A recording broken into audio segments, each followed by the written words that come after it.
Hey folks, I'm Nick Graham, a professor in the School of Computing here at Queen's, and I'm going to talk about the game development focus within our computer science major and specialization programs. So, first, why would we want to study game development? A major reason is that digital games have become an important part of our culture. According to the Entertainment Software Association, most adults and most kids play video games regularly. The vast majority of game players these days are adults and are close to evenly split between males and females.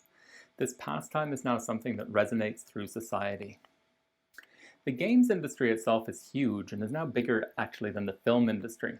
And Canada is a major player, the third largest developer of video games in the world after the US and Japan. As part of our culture, games provide touchstones, providing references that everybody knows about, like these Italian soccer fans who came to the match dressed as Mario and Luigi. They inspire new artworks, such as this beautiful piece by Skypup called The Seventh Day of the Helix. And even musical tributes, such as on Rob Landis' successful YouTube channel.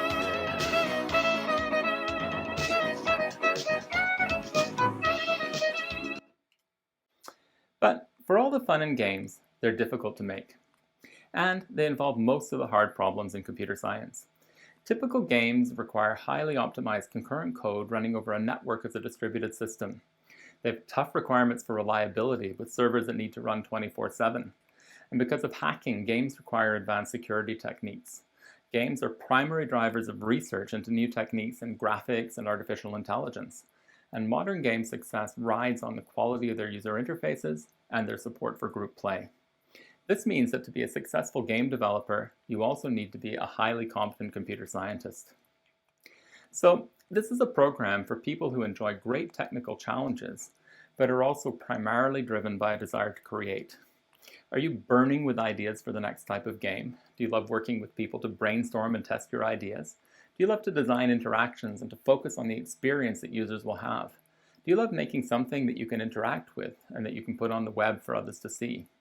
If so, the game development focus at Queen's School of Computing may be for you. So what do students wind up doing after they graduate? Many go into the games industry. For example, Ziyi develops VR games at Alchemy Labs, and Mohamed Gazmala does vision and animation research at Rockstar. Eric Hughes is a technical artist for EA, and Hamilton Hernandez works for Unity as a user experience researcher. Others are working in new media industries, which build on the same kinds of technologies that we study in the game design focus. So using technologies like virtual and augmented reality for simulations and education. For example, Liam Collins does medical simulations in Unity for in vivo. Cody McConkey does virtual reality applications also using Unity at Facebook's Reality Labs. And Ruiji Wang does user experience design for mixed reality education apps at Lumeto. And the game development focus gives great background for more traditional software jobs as well. For example, Michelle Brown is a senior product researcher at Shopify. Julie Leclama develops software at Microsoft, and Cassidy Holding does client software for the Royal Bank. There's a lot of scope to take this training to many different kinds of work after graduation. So, to come down to the details. The program consists of 4 core courses. In second year, there's a course on game design, including a big group project to create a complete game.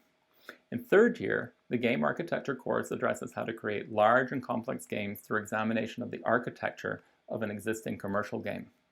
In fourth year, there's an advanced course in game development algorithms and architectures. And finally, the game development project allows you to create a novel game that brings together everything that you've learned. In game design, we learn techniques for designing games focusing on player experience. The course involves a lot of discussion and design exercises that we do in class. The heart of the course is a term-long game development project that students perform in small groups using Unity, a professional game engine. Every year I'm amazed at the creative ideas that the students come up with and how well they do in implementing them over one short term. Here's an example of a game developed in SIS 226 called Scribblehead by Ben Condrington, Kat Pinto, and Josh Burek.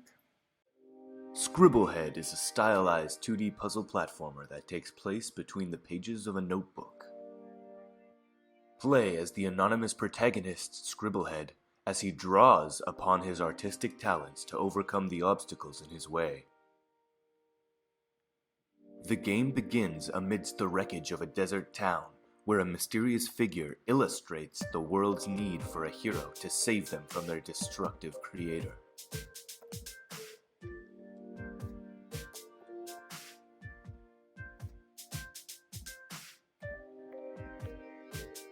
Shortly thereafter, the figure gifts Scribblehead with a piece of chalk, allowing him to draw himself into chalkboards in the background.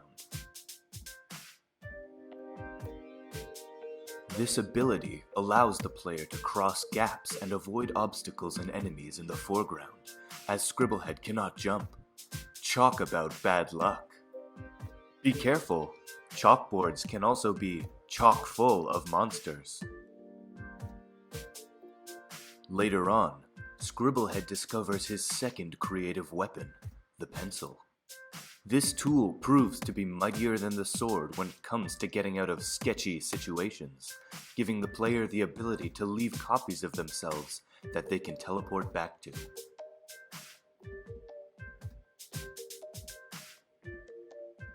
With a combination of these two tools, the player can solve a multitude of elaborate puzzles. The player will have to stay sharp to get past the obstacles in their way. A brush with an enemy will restart the level from the beginning. We'd think of a pun to close this with, but we're drawing a blank. So go help Scribblehead save the world. So, beautiful game idea, really nice execution, and outstanding video putting it all together. Moving to third year, games like Call of Duty or Grand Theft Auto are enormously complex and require teams of 100 or more people. Software architecture is the core to being able to develop and organize such games, and this course covers that topic. There's a big group project which involves analyzing the source code of an open source game to understand its structure. And in fourth year, the game development course focuses on game AI, physics in games, and the networking algorithms underlying multiplayer games. This goes deeper than simply using the algorithms built into a game engine like Unity. Instead, looking under the hood to understand and work with these algorithms. For example, this assignment investigates steering, pathfinding, and AI behavior. And finally, the capstone of the game development focus is a fourth-year course where students work in small groups to create a novel game. Take a look at this fun example created by Ruiji Wang, Isaac Chan, and Carter Cook. Boo is an asymmetrical multiplayer VR experience that merges real-time strategy with 3D virtual reality to create a novel gameplay experience wherein players can face each other one-on-one. You choose who you want to play as and face off as either the Grim Reaper with the Oculus Rift or as the Ghost Master on desktop. Play as the Grim Reaper and immerse yourself in the virtual world of the undead. You must be constantly vigilant as you seek to capture all the ghostly souls lurking throughout the dark forest. Armed with your flashlight, you can stun approaching ghosts while also gathering falling light orbs around you to recharge your flashlight. Use your trusty vacuum and reflexes to capture ghosts before they attack you. Until your counter reaches 0 ghosts, you will win the game. Once you've gathered enough light orbs and charged your flashlight to the max, you can finally unleash a devastating light blast to stun multiple ghosts around you. As the Ghost Master, you can strategically command your squadron of ghosts from above.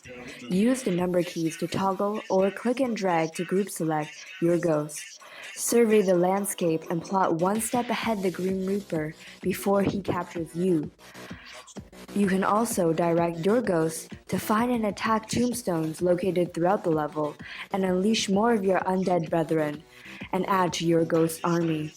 Hone your reflexes and set waypoints to where you want to place and hide your ghosts to take down the Grim Reaper and win the game.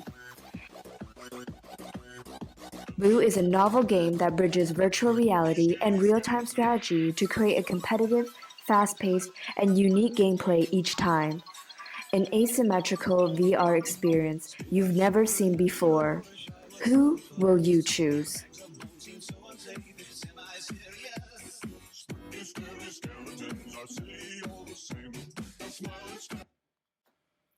Again, a beautiful game, pulling together all of these different ideas, networking, virtual reality, asymmetric gameplay, and a lot of fun to play.